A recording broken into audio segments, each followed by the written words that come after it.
নমস্কার। শুরু করছি ঠাকুরদার ঝুলির প্রথম পর্ব। দেখুন, আমি নিজেকে অতিশয় ভাগ্যবান বলে মনে করি।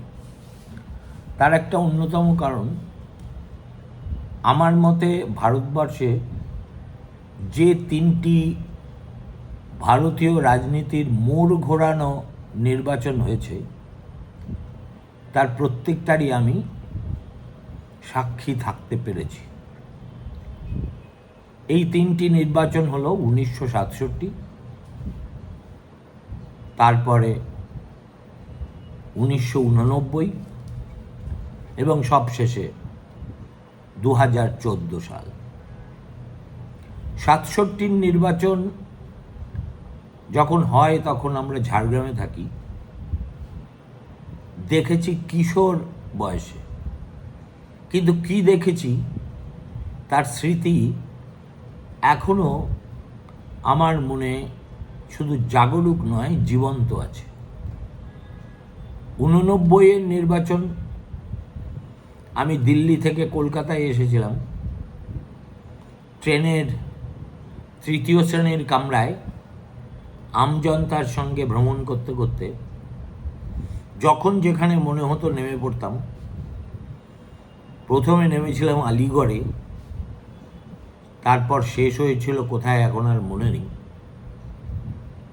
তখন আমি একেবারে পুরোদস্তুর রিপোর্টার, দিল্লিতে থাকি। অভিক সরকার হঠাৎ তার মাথায় এলো যে এবার তুমি একটা নতুন ধরনের রিপোর্টিং করো। আমি বললাম, কী সেটা? বলল, তুমি দিল্লি থেকে যে কোনো ট্রেন ধরে একটা তৃতীয় শ্রেণীর কামরায় ওঠো। তখনও তৃতীয় শ্রেণী ছিল, এখন আছে কিনা আমি জানি না। এবং তারপরে লোকজনের সঙ্গে কথা বলতে বলতে, তাদের পালস বুঝতে বুঝতে, তুমি যখন যেখানে খুশি নামো, সেখানে গিয়ে হোটেলে থাকো, একটা গাড়ি ভাড়া করো, তারপরে ঘোরো, তারপরে রিপোর্ট করো। আনন্দবাজার পত্রিকায় আমার সেই রিপোর্টগুলি নির্বাচনী রোজনামচা নামে প্রকাশিত হতো। তো সেই রিপোর্টগুলিতে আমি যা লিখেছিলাম, সেটা যে আমার মালিকের খুব পছন্দ হয়েছিল তা নয়, সে কথা না হয় কথার ছলে পরে বলবো। আর 2014 সালে যখন ভারতীয় রাজনীতির আরেকটা ডিফাইনিং মোমেন্ট এলো, তখন আমি এই সময় পত্রিকার সম্পাদনা করি। হয়তো মাঠে নেমে জিনিসটা কভার করতে পারিনি, কিন্তু মোটামুটি সেটাও আমি সাংবাদিক হিসেবেই দেখেছি। সুতরাং আজকে যেহেতু প্রস্তাবনা করব, অতএব এক এক করে আপনাদের সামনে উপস্থিত করব কেন আমি এই নির্বাচনগুলোকে ভারতীয় রাজনীতির মোড় ঘোরানো অধ্যায় হিসেবে চিহ্নিত করছি। প্রথমে দেখা যাক 1967 সালের কথা। 1967 সালে প্রথম, 64 সালে জওহরলাল নেহরু মারা গেছেন, ইন্দিরা গান্ধী দেশের প্রধানমন্ত্রী হয়েছেন, লাল বাহাদুর শাস্ত্রীও মারা গেছেন। সেই ভোটেই প্রথম ভারতবর্ষে কংগ্রেস রাজ একটা মস্ত বড় ধাক্কা খেয়েছিল। খুব প্রখ্যাত সমাজতত্ত্ববিদ রজনী কোঠারি এই যে কংগ্রেসের overall dominance over almost whole of India, barring Kerala, 1959 সালে কেরলে এম নাম্বুদিরিপাতের নেতৃত্বে বামেরা কংগ্রেসকে হারিয়ে দিয়েছিল। এবং জওহরলাল নেহরুর মতো লোক, যিনি আপাত দৃষ্টিতে গণতন্ত্রে বিশ্বাস করতেন, ইন্দিরা গান্ধীর পরামর্শে তিনি সেই সরকারটা সামান্য অছিলায় ভেঙে দিয়েছিলেন। তখন রাজ্য সরকার ভেঙে দেওয়াটা কেন্দ্রের কাছে জলভাত ব্যাপার ছিল।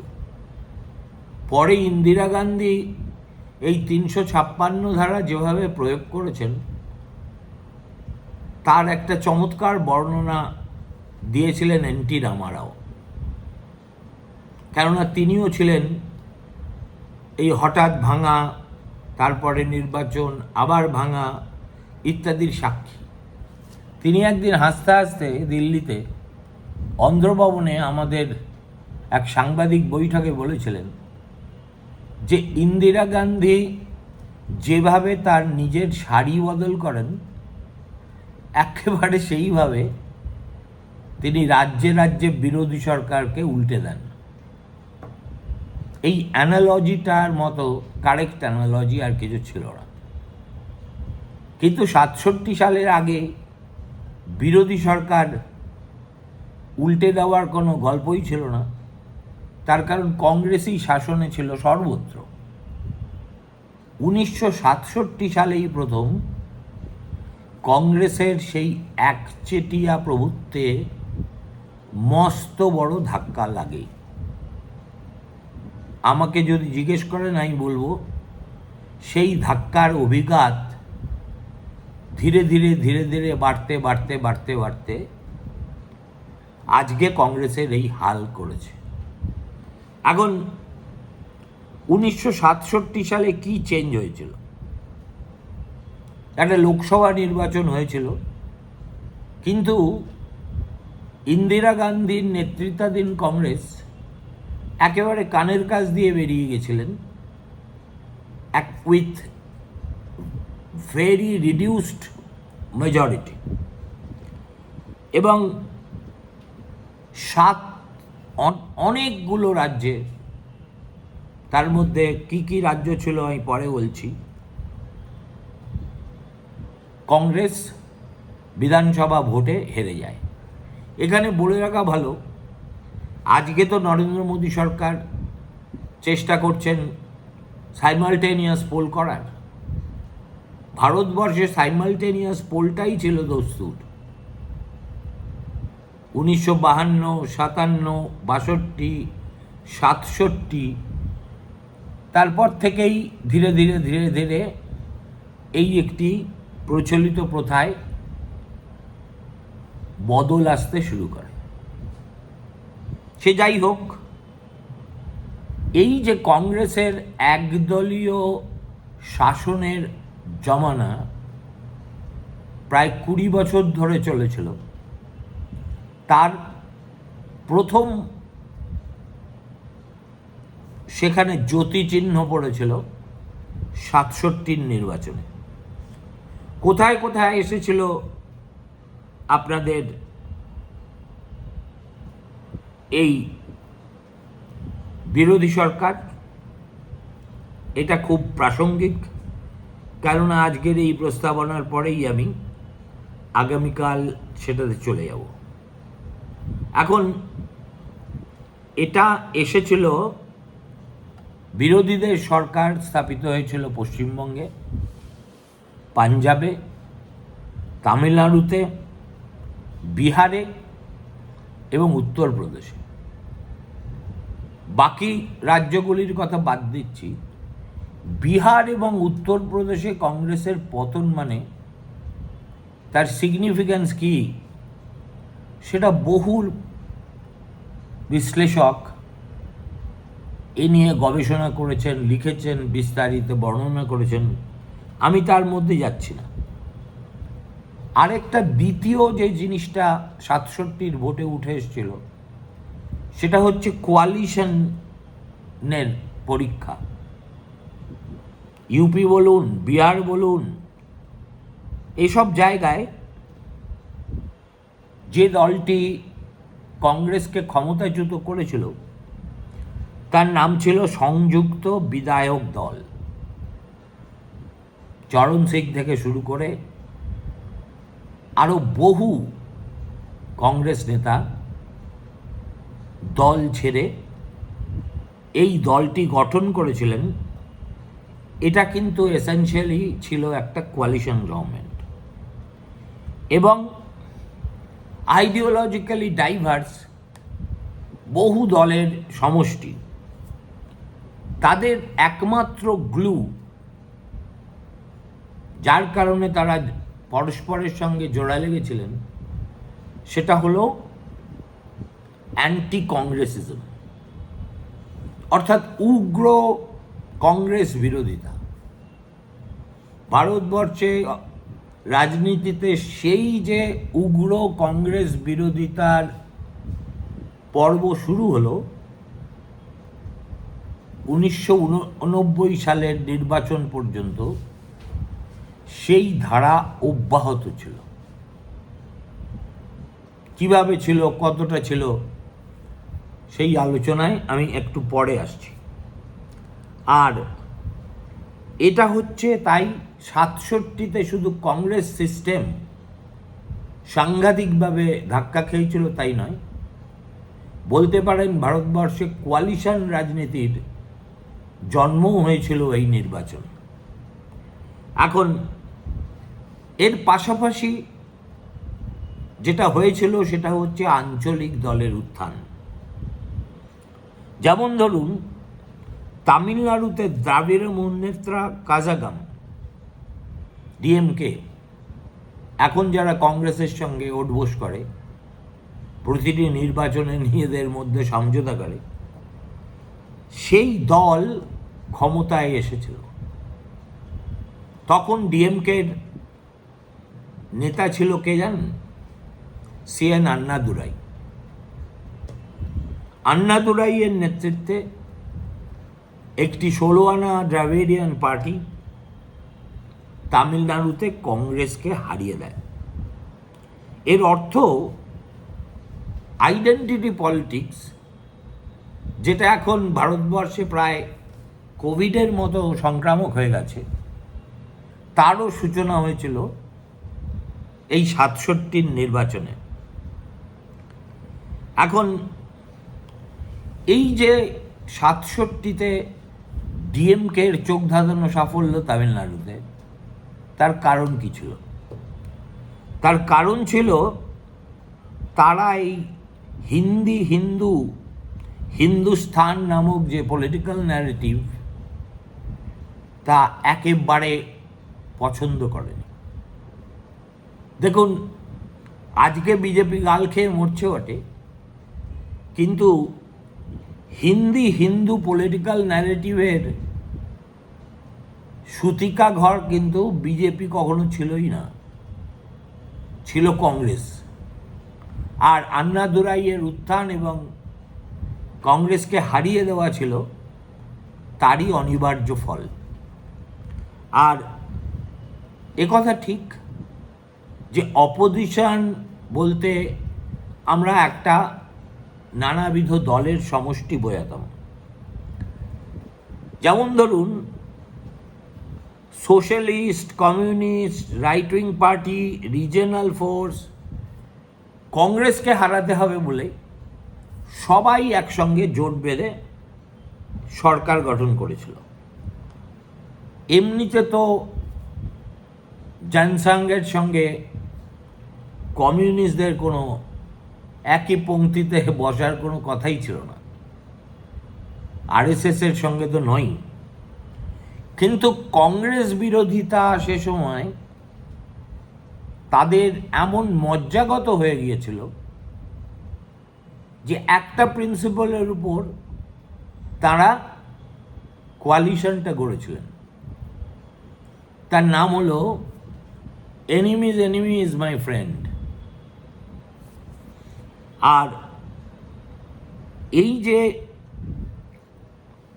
এর থেকে কিন্তু কিভাবে কোয়ালিশন করতে হবে, এই কোয়ালিশনগুলো খুব বেশি দিন সফল হয়নি, কিন্তু ভারতীয় রাজনীতিতে একটা বার্তা দিয়েছিল যে ভাই, পলিটিক্সে মনোপলির দিন শেষ হয়ে গেছে।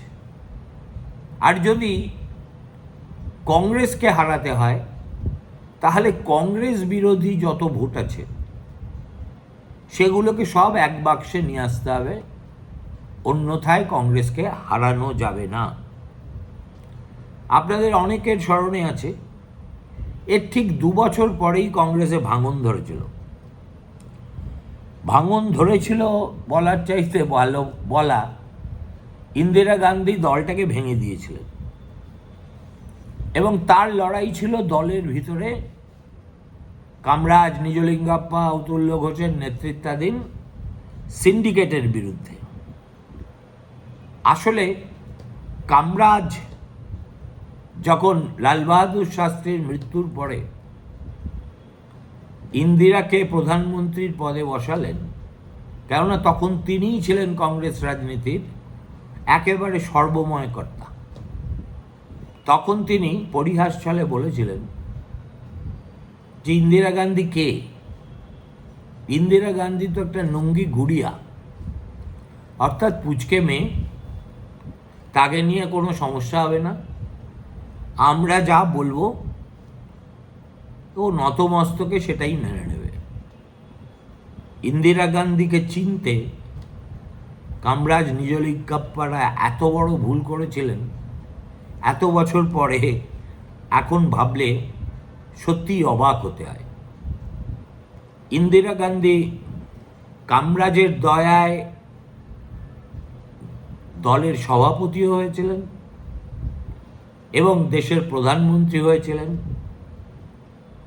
কিন্তু অচিরেই তিনি বুঝতে পারেন যে আমাকে যদি আমার মতো দল চালাতে হয় তাহলে এই বুড়ো হাবড়াদের আমাকে তাড়াতে হবে। এবং সেই প্রথম কংগ্রেস স্প্লিট হয়ে গেল, কংগ্রেস ও আর কংগ্রেস আর। কংগ্রেস ও মানে অর্গানাইজেশন, আর আর মানে ইট স্টুড ফর কংগ্রেসের তৎকালীন যিনি সভাপতি ছিলেন তার অধ্যক্ষ ছিল আর।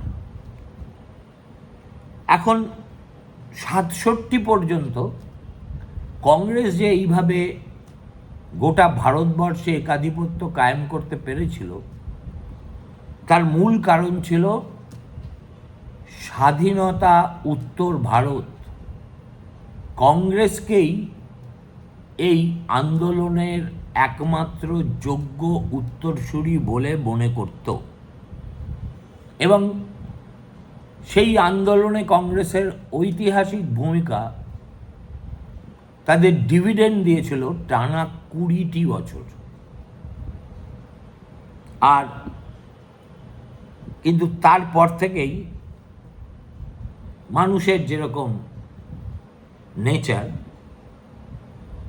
তারা আর কংগ্রেসের প্রতি মুগ্ধতার বদলে অন্য যে বিষয়গুলোকে নির্বাচনে প্রাধান্য দিতে শুরু করলেন তার মধ্যে প্রধান হলো গভর্নেন্স, 2 লোকাল ইস্যুস এবং তীব্র অর্থনীতির অবস্থা দেখে তীব্র অসন্তোষ। এখন সেই সময় কিন্তু দেশে খাদ্য সংকট হয়, মুদ্রাস্ফীতির হার এমন জায়গায় পৌঁছে যায় যে সেটা গরিব মানুষের একেবারে ত্রাহি মধুসূদন অবস্থার কারণ হয়। 1962 সালে ভারত চীন সংঘর্ষ এবং ভারতের মুখ পোড়ার পরে অলমোস্ট তাছাড়া 1965-তে একপ্রস্থ পাকিস্তানের সঙ্গেও আমাদের যুদ্ধ হয়েছিল কাশ্মীরে। সব মিলিয়ে জওহরলাল নেহরুর নেতৃত্ব 62 সালে চীনের সঙ্গে একেবারে মাথা মুড়িয়ে পরাজিত হওয়ার পর নেহেরু বিকেম শিখ। এই যে হিন্দি চিনি ভাই ভাই বলে এতদিন তিনি চৌয়েনলাইয়ের সঙ্গে যে সম্পর্ক গড়ে তুলেছিলেন, চীনারা যে সেটাকে একটা কাগজ বই আর কিছুই মনে করতো না, সে কথা কখনো ভাবতেই পারেননি জওহরলাল নেহরু। এরপরেই তার শরীর খারাপ হয়, সম্ভবত একটা স্ট্রোকও হয়েছিল। প্রধানত তিন মূর্তি ভবনেই তিনি বন্দী হয়ে গেছিলেন। এখন তার মৃত্যুর পরে 64-তে এলেন লাল বাহাদুর শাস্ত্রী, কিন্তু তিনিও বেশি দিন স্থায়ী হলেন না। তাশখন্দে এই ভারত পাকিস্তান চুক্তির শেষে সোভিয়েত ইউনিয়ন ব্রোকার্ড একটা পিস ডিল সই করতে গিয়ে আকস্মিকভাবে তার মৃত্যু হলো। আজ পর্যন্ত সেই মৃত্যুর কারণ আমরা কেউ জানতে পারিনি। ফলে আরও অজস্র এইরকম মৃত্যুর মতো লাল বাহাদুর শাস্ত্রীর বিদেশের মাটিতে অকস্মাৎ মৃত্যুও একটা রহস্যজনক ঘটনা হিসেবে ভারতের রাজনীতিতে রয়ে গেছে। এরপরে আসা যাক, এই যে 67-তে আরও একটা জিনিস হয়েছিল, সেটা হচ্ছে beginning of political instability at state level. অর্থাৎ রাজ্যের স্তরের রাজনীতিতে একটা অদ্ভুত ধরনের অস্থিরতা এসেছিল। কংগ্রেসের পতন হয়েছিল ঠিকই, কিন্তু তারপরে দেখা গেল সর্বত্রই একটার পর একটা সরকারের পতন হচ্ছে আর ভোট হচ্ছে। আর আয়ারাম গয়ারামের রাজনীতি সেই প্রথম ভারতবর্ষে সংক্রামক আকার ধারণ করেছিল। আজ কংগ্রেস তো কালকে অন্য দল, আজ সমাজবাদী তো কালকে কংগ্রেস। এই যে আজকাল আমরা যেসব দেখি পশ্চিমবঙ্গ সহ, এরা কিন্তু সেই আয়ারাম গয়ারাম রাজনীতিরই একেবারে উত্তরসূরি। সে যাই হোক, এর ফলে কি হলো, একটা ক্রনিক ইনস্টেবিলিটির পর্ব শুরু হলো এই 67 সালের ভোটের পরে 1970-এর দশকের প্রথম কয়েকটি বছর পর্যন্ত। এখন আমাকে যদি বলেন তাহলে লং টার্ম সিগনিফিক্যান্স এই 1967 সালের ভোটের কী ছিল? একদলীয় শাসনের অবসান, কোয়ালিশন এবং প্রতিযোগিতামূলক রাজনীতির সূচনা, যুক্তরাষ্ট্রীয় ব্যবস্থা আরও শক্তপোক্ত হওয়া, বিভিন্ন রাজ্যে আঞ্চলিক দলের উত্থান, যার ফলে 69-এ কংগ্রেস স্প্লিট হয়েছিল। 75 সালে ইন্দিরা গান্ধী দেশে জরুরি অবস্থা জারি করতে বাধ্য হয়েছিলেন এবং 77-এ প্রথম ভারতবর্ষে একটি অকংগ্রেসি সরকার গঠিত হয়েছিল। তার মানে ইংরেজিতে বলতে গেলে 67 মার্কড এ সিস্টেমিক রাপচার। যে রাপচারটা এবং তার অনুরণন আজও বোধহয় আমরা ভারতীয় রাজনীতিতে বহন করে চলেছি। এবং তাহলে পশ্চিমবঙ্গের স্টোরিটা কী ছিল? এর পুরোটা যদি আজকে আমাকে বলতে হয় তাহলে কিন্তু অনেক সময় চলে যাবে। দেখুন, এখানেও তো কংগ্রেস সরকারের পতন হয়। আমি শুধু কারণটা বলে আজকে এই এপিসোড বন্ধ করছি। আগামীকাল যেখানে আজকে শেষ করলাম সেখান থেকে শুরু করব। এই যে খাদ্যাভাব এবং মূল্যবৃদ্ধি, সেই যে ফুড মুভমেন্ট হয়েছিল, সেটা অন্য জায়গায় একরকম হলেও বাংলায় কিন্তু হিংসাত্মক আকার ধারণ করে। মানুষের বেকারত্ব সাংঘাতিকভাবে বেড়ে গিয়েছিল। তার চেয়েও বড় কথা, দেশভাগের পরে যেসব শরণার্থীরা পশ্চিমবঙ্গে চলে এসেছিলেন, তাদেরকে ঘিরে সংকট চরমে উঠেছিল এবং কংগ্রেস সরকারের অদক্ষতা এবং দুর্নীতি এইসব দেখে মানুষ অতিষ্ঠ হয়ে গিয়েছিল।